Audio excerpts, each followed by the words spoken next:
Have you ever heard the name Herb Baumeister? The seemingly quiet, successful businessman who hid a dark, chilling secret, one that left the police and the public in shock. He was living a double life, all while his victims were being buried on his property. Today, we'll uncover the twisted story of one of America's most notorious serial killers. This is the story of Herb Baumeister and the gruesome Fox Hollow murders. As we delve into this video, don't forget to like this video, share with friends, and subscribe for more true crime stories. Herbert Richard Baumeister was born on April 7, 1947, in Indianapolis, Indiana, the oldest of 4 children. Growing up, there didn't appear to be anything particularly unusual about him. He came from a seemingly normal family. His father, Dr. Herbert Eugene Baumeister, was a respected anesthesiologist, and his mother, Elizabeth, was a homemaker. Despite this, Herb's behavior began to raise red flags as he entered adolescence. As a teenager, Baumeister began showing signs of antisocial tendencies. His classmates would later recall disturbing behaviors like urinating on teachers' desks and engaging in strange fantasies about human urine. This was just the beginning of a much darker path. At a young age, he started killing small animals, a red flag for any budding psychopath. By the time he was a teenager, his father had him undergo psychiatric evaluations. It was revealed that Baumeister suffered from paranoid schizophrenia and antisocial personality disorder. Despite these alarming diagnoses, he did not receive the appropriate psychiatric treatment.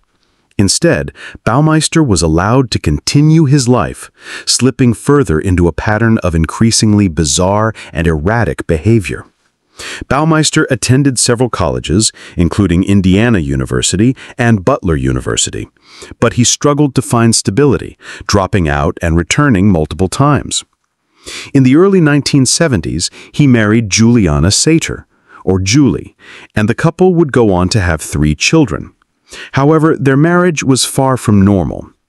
Julie would later admit that they had only been sexually intimate 6 times in their 25 years of marriage, and that she never even saw her husband naked.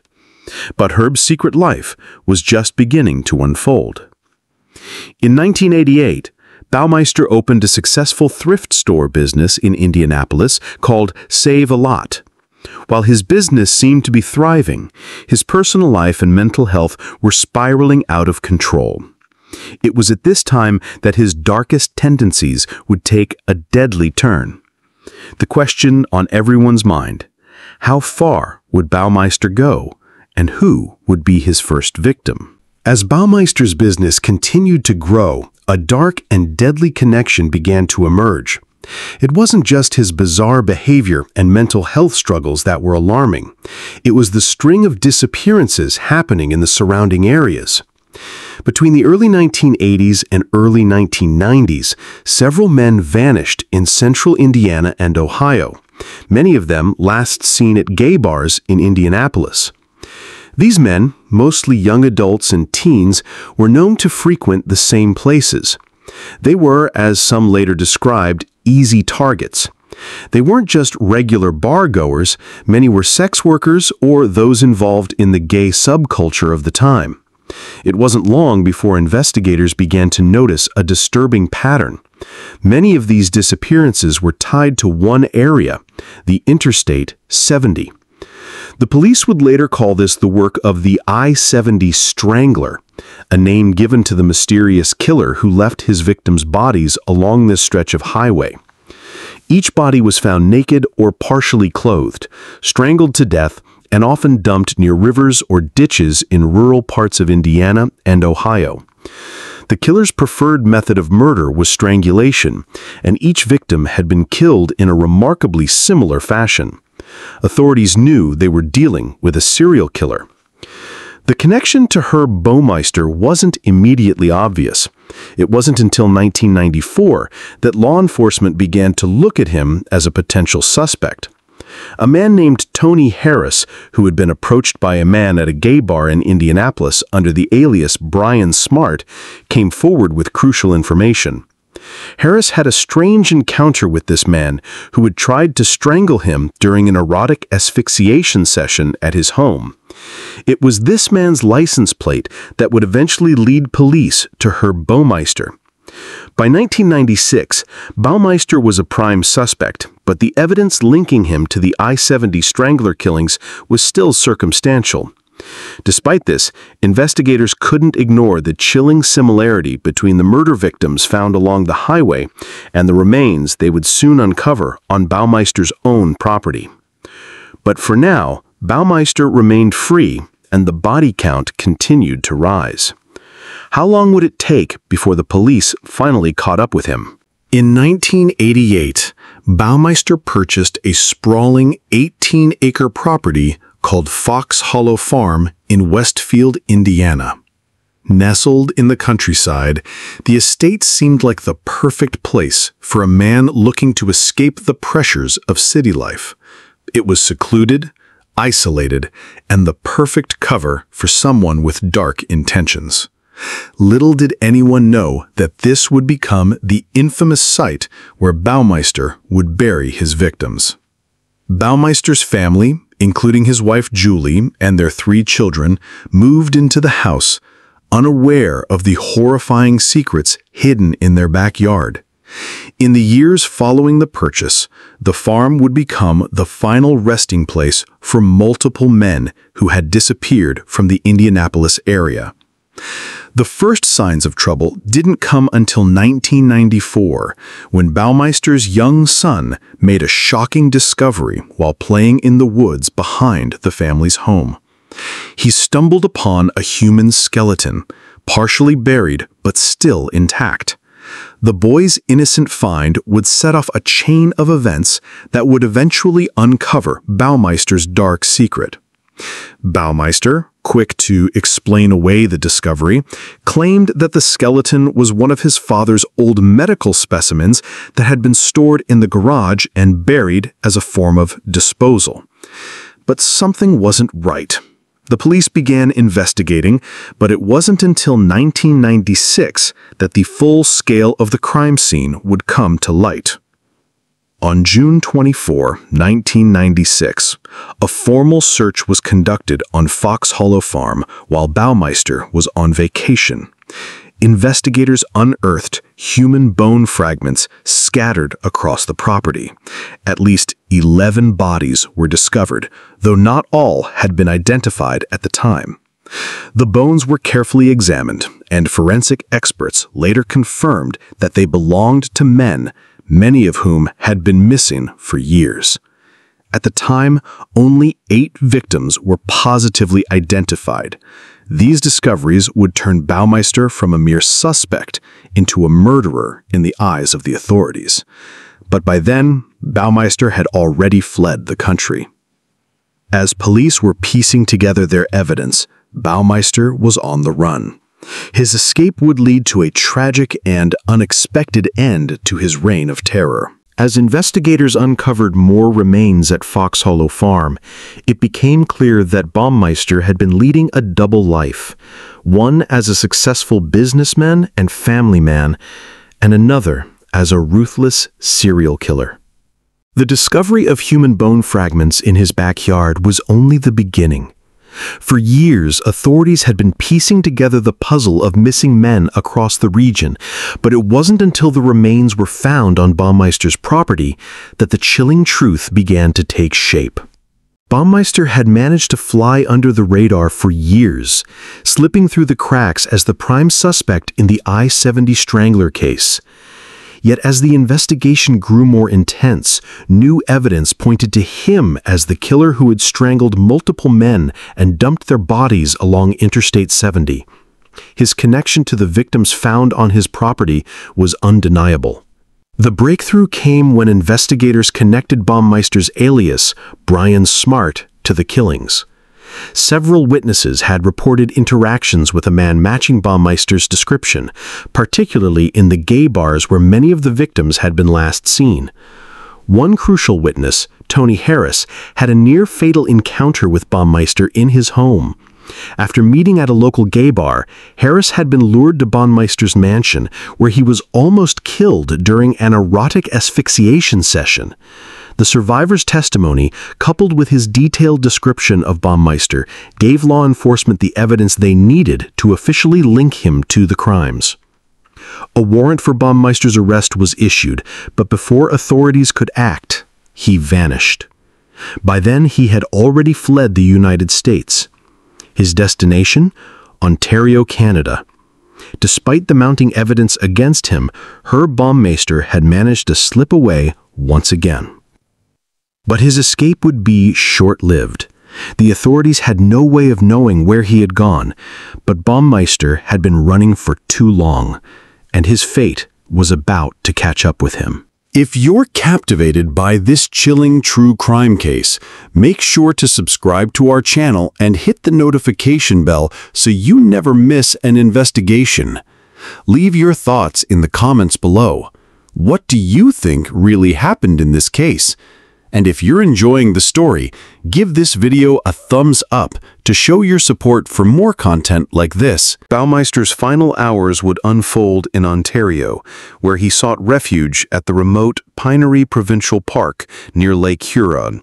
The setting, tranquil and scenic, seemed like an ironic contrast to the bloodshed he had left behind.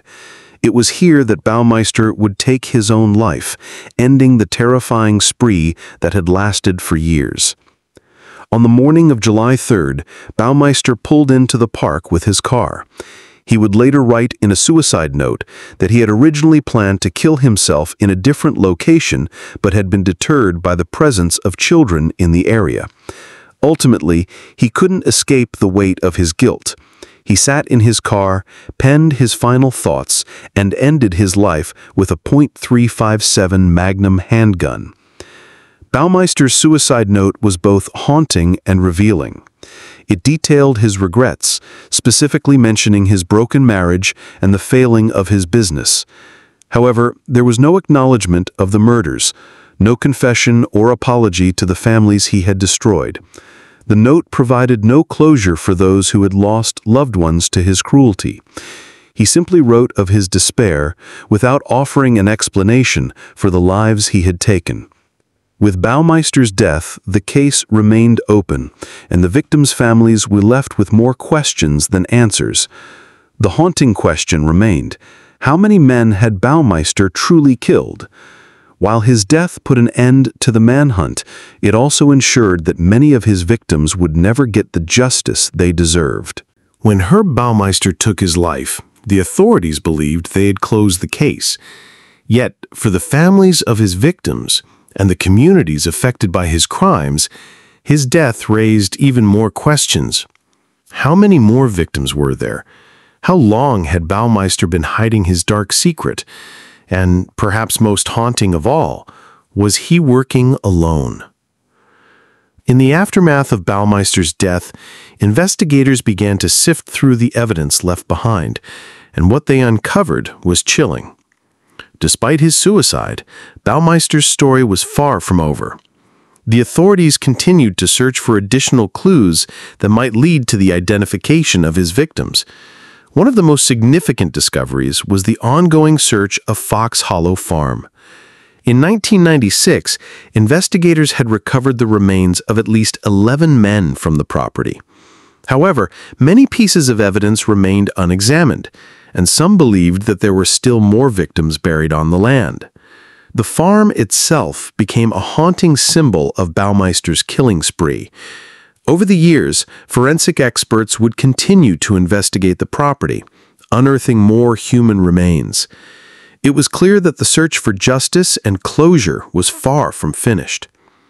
As for the I-70 Strangler case, the connection to Baumeister was never fully confirmed, but investigators remained convinced that he was responsible for at least some of the murders along the highway. The strangulation method used in both the Indiana and Ohio murders matched the pattern found in the cases at Fox Hollow Farm.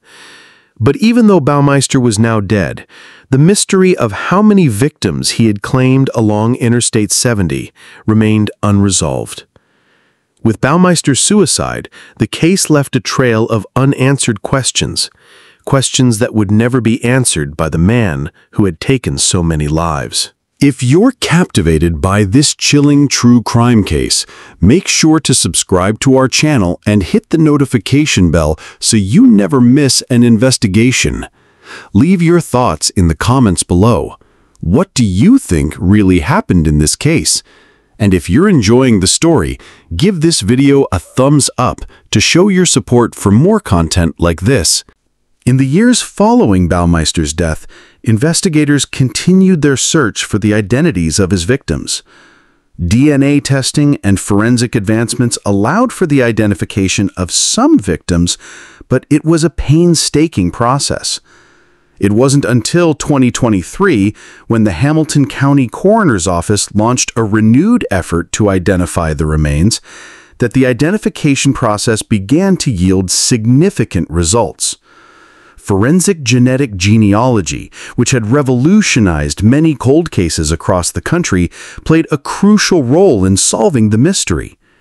In 2023, officials identified Alan Lee Livingston, a 27-year-old man who had gone missing in 1993, as one of Baumeister's victims. This was a pivotal breakthrough, marking the first victim to be identified following the renewed effort. Throughout 2024 and 2025, more victims were identified, and DNA testing continued to shed light on Baumeister's brutal killing spree. By 2025, authorities confirmed the identity of Daniel Thomas Halloran, a victim whose remains had been recovered in the initial search of the farm in 1996. As more remains were matched with missing persons reports, the grim picture of Baumeister's crimes became clearer. The search for victims was far from over, and with each new identification, the families of the victims slowly began to find some semblance of closure. Despite the efforts to bring justice, the true number of Baumeister's victims remains uncertain. With over 10,000 bone fragments recovered from his property and potentially more victims still out there, it's clear that Baumeister's legacy of terror extends far beyond the remains already identified. The mystery of the I-70 Strangler may never be fully solved, but the identification of his victims has given their families something they had been denied for years: a name, a face, and a semblance of closure. As time passed and the identities of Baumeister's victims were slowly revealed, the media began to focus more attention on the chilling legacy of Fox Hollow Farm. The story of the farm, once a peaceful estate, had turned into a haunting symbol of the darkness that had unfolded within its borders. The eerie discoveries and the search for closure brought national attention to Baumeister's crimes, and Fox Hollow Farm became the epicenter of his horrific story. In 1997, A&E aired a special called The Secret Life of a Serial Killer, shedding light on the details of Baumeister's life and crimes. The investigation and Baumeister's shocking escape to Canada captured the nation's attention, as the police and the public scrambled to understand how such a seemingly ordinary man could commit such horrific acts. This coverage would spark further interest in the case, but the true answers still seemed out of reach. Over the years, Fox Hollow Farm continued to be featured in various true crime documentaries, series, and podcasts, each one delving deeper into the unsettling nature of Baumeister's crimes. In 2008, the investigation discovery series The Investigators explored the case, bringing the details of his killings into the spotlight once more. Other shows, such as Behind Mansion Walls, 2012, and Ghost Adventures, 2014, attempted to explore the eerie atmosphere surrounding Fox Hollow Farm, with some suggesting that Baumeister's victims still haunted the grounds. For many, the idea of the farm being haunted became a focal point of fascination. Whether or not the farm was truly haunted, its grim history remained an inescapable part of its identity. The haunting imagery of the secluded farm and the gruesome history it held would forever be associated with Baumeister's legacy. More recently, in 2025, Hulu released a 4-part docuseries titled The Fox Hollow Murders, Playground of a Serial Killer. This documentary reignited public interest in the case, offering new theories about the possibility of an accomplice and delving deeper into Baumeister's psychological profile. It painted a chilling portrait of a man who hid his murderous urges behind the mask of normalcy, only to unleash unimaginable horror behind the walls of his home. Thank you for watching and diving into this chilling true crime story with us.